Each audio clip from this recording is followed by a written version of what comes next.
Letters from a Stoic by Seneca, Letter 14, on the reasons for withdrawing from the world.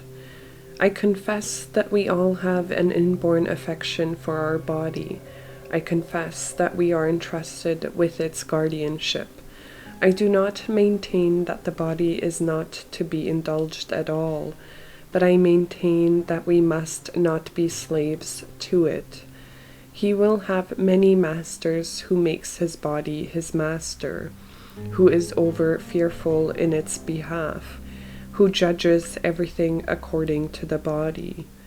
We should conduct ourselves not as if we ought to live for the body, but as if we could not live without it. Our too great love for it makes us restless with fears, burdens us with cares, and exposes us to insults.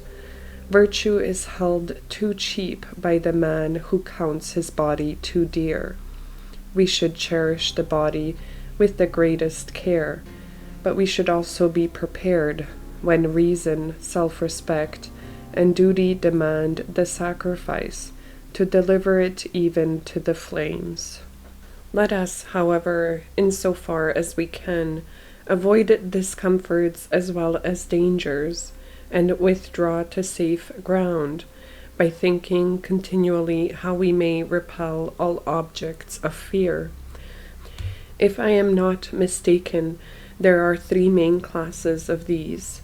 We fear want, we fear sickness, and we fear the trouble which results from the violence of the stronger. And of all these, that which shakes us most is the dread which hangs over us from our neighbor's ascendancy, for it is accompanied by great outcry and uproar. But the natural evils which I have mentioned, want and sickness, steal upon us silently with no shock of terror to the eye or to the ear.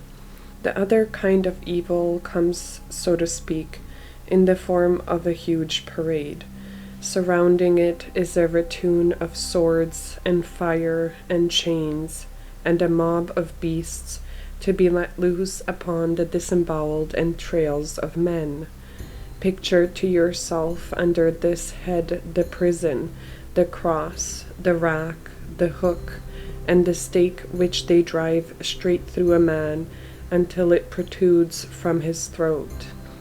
Think of human limbs torn apart by chariots driven in opposite directions, of the terrible shirts smeared and interwoven with inflammable materials, and of all the other contrivances devised by cruelty, in addition to those which I have mentioned. It is not surprising, then, if our greatest terror is of such a fate, for it comes in many shapes, and its paraphernalia are terrifying. For just as the torturer accomplishes more in proportion to the number of instruments which he displays, indeed, the spectacle overcomes those who would have patiently withstood the suffering. Similarly, of all the agencies which coerce and master our minds, the most effective are those which can make a display. Those other troubles are, of course, not less serious. I mean hunger, thirst, ulcers of the stomach, and fever that parches our very bowels. They are, however, secret. They have no bluster and no heralding, but these, like huge arrays of war, prevail by virtue of their display and their equipment. Let us therefore see to it that we abstain from giving offense. It is sometimes the people that we ought to fear, or sometimes a body of influential oligarchs in the Senate, if the method of governing the state is such that most of the business is done by that body, and sometimes individual equipped with power by the people and against the people. It is burdensome to keep the friendship of all such persons. It is enough not to make enemies of them. So the wise man will never provoke the anger of those in power. Nay, he will even turn his course, precisely as he would turn from a storm if he were steering a ship. When you travel to Sicily, you cross the straits. The reckless pilot scorned and blustering south wind, the wind which roughens the Sicilian sea and forces it into choppy currents. He sought not the shore on the left, but the strands hard by the place where Charybdis throws the seas into confusion. Your more careful pilot, however, questions those who know the locality as to the tides and the meaning of the clouds. He holds his course far from the region notorious for its swirling waters. Our wise man does the same.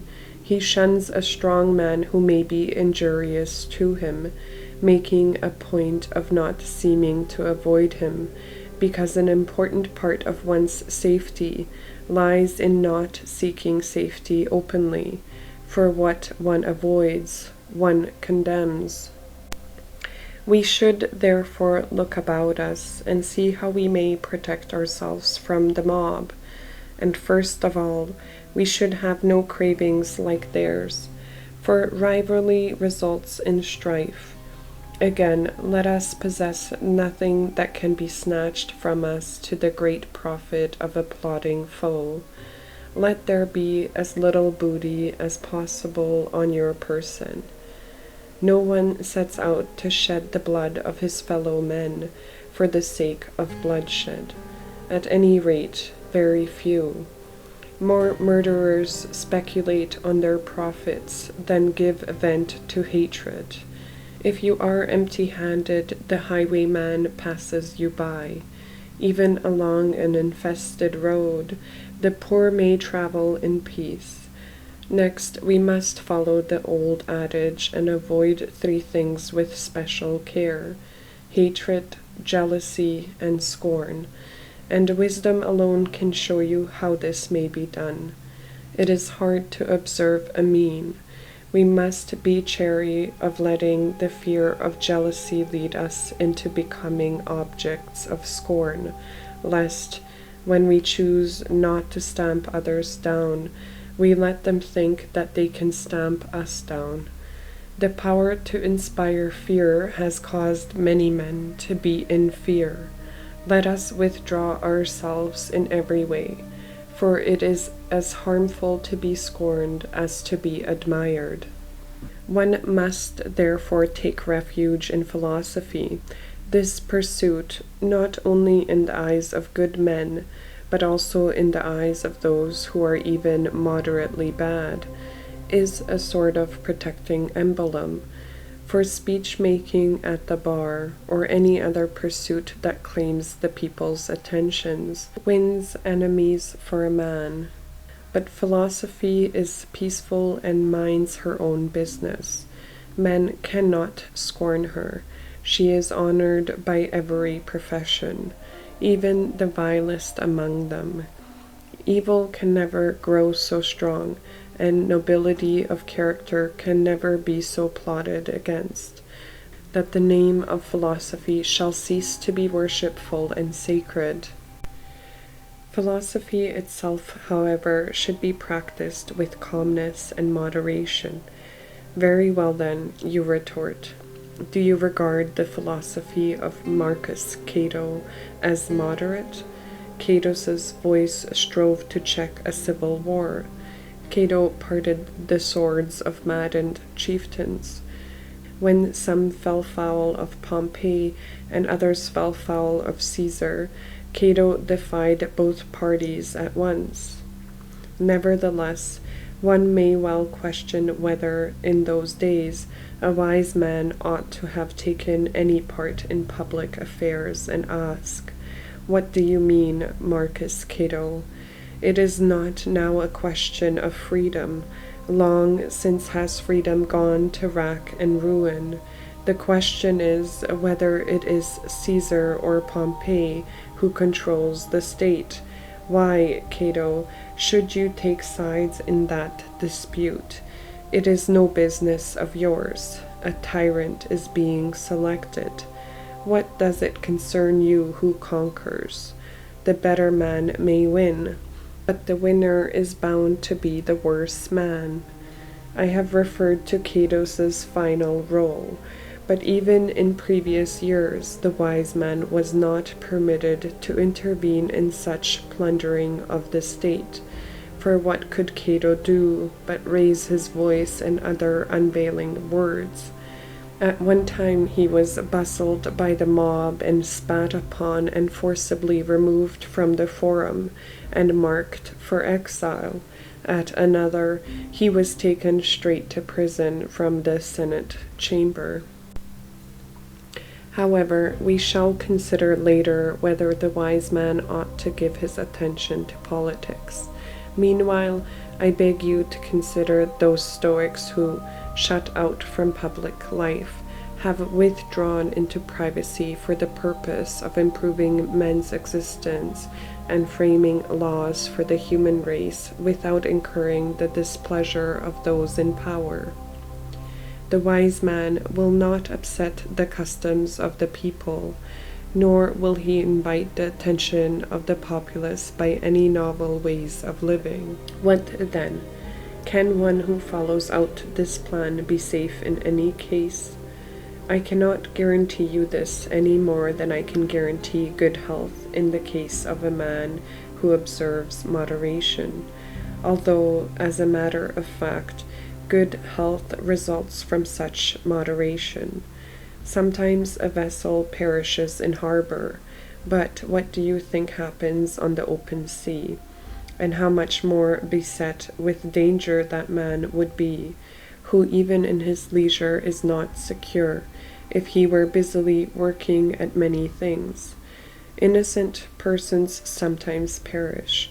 Who would deny that? But the guilty perish more frequently. A soldier's skill is not at fault if he receives the death blow through his armor. And finally, the wise man regards the reason for all his actions, but not the results. The beginning is in our power. Fortune decides the issue, but I do not allow her to pass sentence upon myself. You may say, but she can inflict a measure of suffering and of trouble. The highwayman does not pass sentence when he slays. Now you are stretching forth your hand for the daily gift. Golden indeed will be the gift with which I shall load you. And inasmuch as we have mentioned gold, let me tell you how its use and enjoyment may bring you greater pleasure. He who needs riches least enjoys riches most. Author's name, please, you say. Now, to show you how generous I am, it is my intent to praise the dicta of other schools. The phrase belongs to Epicurus, or Methodorus, or some one of that particular thinking shop. But what difference does it make who spoke the words? They were uttered for the world. He who craves riches feels fear on their account. No man, however, enjoys a blessing that brings anxiety. He is always trying to add a little more. While he puzzles over increasing his wealth, he forgets how to use it. He collects his accounts.